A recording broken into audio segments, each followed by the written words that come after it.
ای که با نامت جهان آغاز شد، ای که با نامت جهان آغاز شد، دفتر ما هم به نامت باز شد. دفتری که از نام تو زیور گرفت، کار آن از چرخ بالاتر گرفت. دوستان عزیز سلام، امیدوارم حال دلتان خوب باشد در هر گوشه از دنیای خاکی که هسته. عزیزان، امروز میخوایم در مورد یکی از اساسی ترین سوال زندگی ما حرف بزنیم و او سوال چی هسته؟ او سوالی هسته که آیا خدای هست یا نیست؟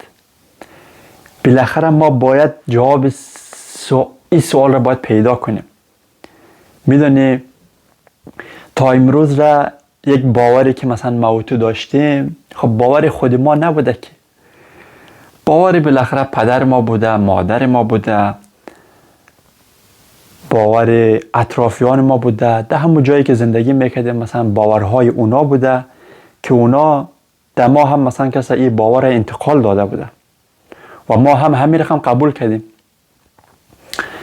و امروز مخصوصا در جهان امروز که این همه ناامنی ها هسته، این همه سردرگمی ها هسته، انسان ها بمباران میشه از 4 طرف با چیزهای مختلفی، با اطلاعات مختلف که شاید نیاز موضوع اصلا نیسته. من احساس میکنم طبق درک من، البته انسان ها 3 نوع نیاز دارن در این عالم. یک نیاز جسمیه که بالاخره غذای و خواب و تشنگی، رفع تشنگی و از این حرفا. یک نیاز دیگه نیاز روانی هسته که ما نیاز داریم، مثلا در دوست نیاز داریم، در فهمیدن نیاز داریم، درک شدن نیاز داریم و توجه نیاز داریم. و یک نیاز دیگه هستن نیاز روحی هستن و این نیاز روحی را ما فقط وقتی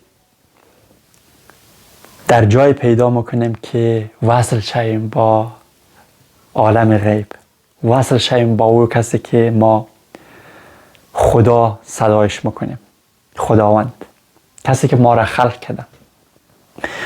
و اولین سوال را باید از خود ما این رقمی بپرسان کنیم که خب در ما گفته که خدا هسته، در ما گفته بوده، حالا پدر گفته، مادر گفته، اجداد ما گفته، دزونان پدر مادرهایشان گفته بوده و او بنده خداهای هم که مثلا خب در ما و تو مثلا این باور را انتقال داده بوده، حتی اونا خودشان هم هنوز سردرگمه. اونا شاید هنوز خیلی مطمئن نیسته که خدا هسته یا نیسته، فقط میگه خدا هسته. آیا باور دهش هسته؟ در گفته یک عزیزی که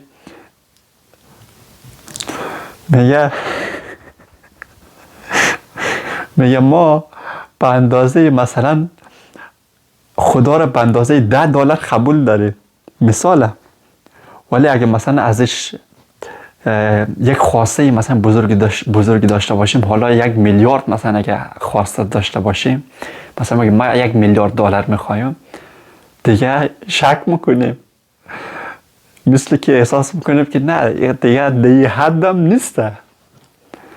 ولی مهم هسته که بشینیم جواب این سوال را پیدا کنیم.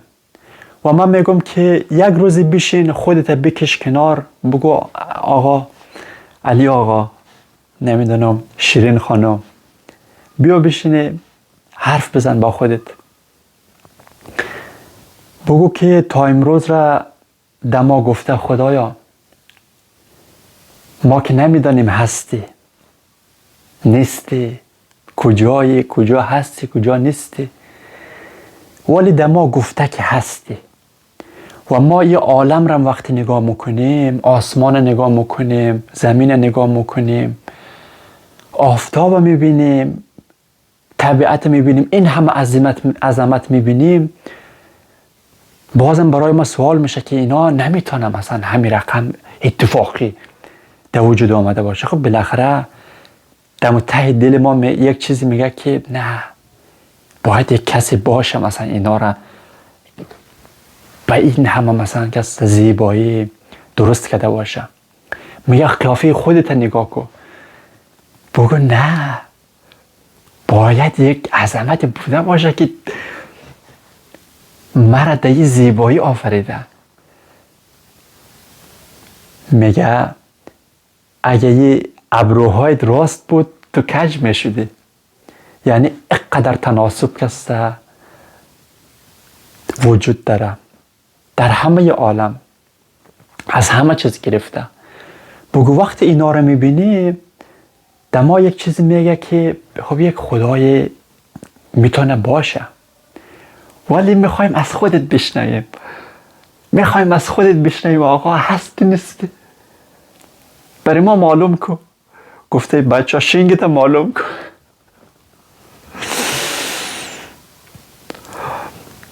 بعد میبینی، خودت میبینی که یک چیزی از درون خودت میآید جواب خودت میته، یا از طریق یک انسان دیگه میآید جوابت میته. مثلا ایره یک عزیز قصه میکرد.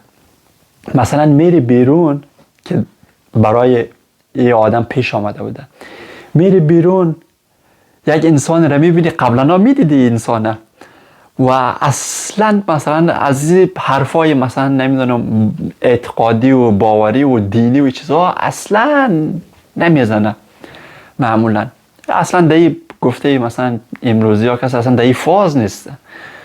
بعد میری میبینی مثلا همراهش حرف میزنه و اینا، بعد دایی وسط های حرف یک دفعه میایم مگه خدا هست.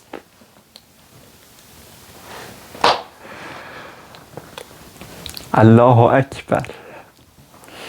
میگه خدا هست و رایش میگیره میره و تو خبر نداری که آقای پیام خودش داره همراه حرف میزنه، ولی از طریق اون نفر، از هر طریقی. یک ویدیو رو باز میکنی در یوتیوب، قبلا اصلا از این ویدیوها نگاه نمیکردی، چیزهایی که نگاه میکردی از این نمیدونم ویدیوهای رقص و از این چیزها بود. و یک دفعه یک کسی حواست یک ویدیو میشه که مثلا میبینی یکی مثل ما کسی در مورد همچین موضوعی حرف میزنه، کلیک میکنی، یک دفعه یک کسی میگه که آره خدا هست، یک خدایی داریم که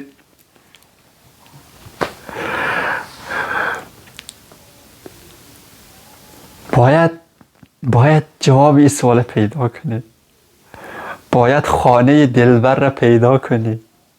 آقا خانه ایش پیدا کنی دیگه ایلگارش نیستی، دیگه ایلا نمکنی. به گفته ای استاد که یک گوشه ابروی دما نشان داده دیوانه کرده، یک گوشه ابرو نشان داده دیوانه کرده. به گفته شاعر باید بگویم که تو کجایی تا شوم من چاکرت، چارقت دوزم کنم شانه سرت. و این یکی از اساسی ترین سوال زندگی ما هسته که ما باید دهش پی ببریم. بعد حالا این شروعش هسته، حالا بعد این ادامه داره. تو باید بشینیم در مورد از این حرف بزنیم که او خدایی که تو در ذهنت ساخته او چه خدایی هسته، او کدام خدا هسته، خدای ترسناک و قهار و خشمگین. و باید بعدش آسته آسته اول باید بفهمیم خدا هست، خدایی هست نیست، بعدش بشینیم باید در این پی ببریم که او خدایی که ما را خلق کرده او را در وجود خود پیدا کنیم. و او خدایی را که قبلا انسانهای دیگه، کسای دیگه که در ذهن ما او تو ساخته بوده، او را باید زیر سوال ببریم.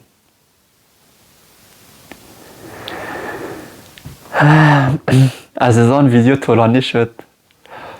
امیدوارم که خسته نشده باشین از این ویدیو. حتما نشدید. و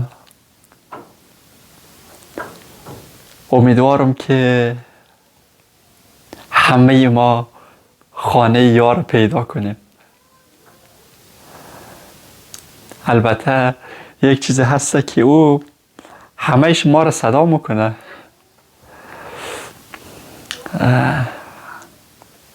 همهش دنبال ما هست که ما را بکشه در آغوش خودش، ولی به گفته بزرگی که این ماییم که افتخار نمیتیم. مثل بچه ها میخوای بغلش کنی، او اصلا سرگرمی بازی خودش هسته، میته و فرار میکنه. انشاءالله که